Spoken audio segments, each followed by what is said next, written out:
Мамандықтар. Слушайте и запоминайте, как правильно пишутся и произносятся слова.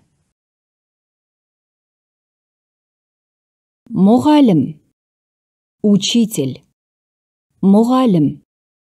Тігінші. Швея. Тігінші. Құрылысшы. Строитель. Құрылысшы.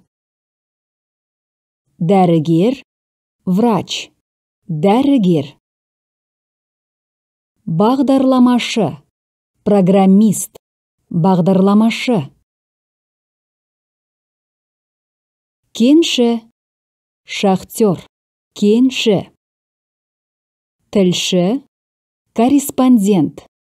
Тілші. Жаттықтырушы. Тренер. Жаттықтырушы. Кітапханашы. Библиотекарь. Кітапханашы. Әскери қызметші. Военный. Әскери қызметші. Суретші. Художник. Суретші. Тәрбиеші. Воспитатель. Тәрбиеші. Жүргізуші. Водитель. Жүргізуші.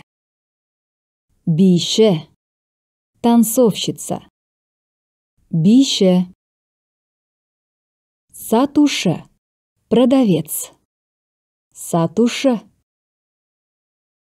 Өрт сөндіруші. Пожарный. Өрт сөндіруші. Подписывайтесь на наш YouTube-канал и изучайте казахский язык.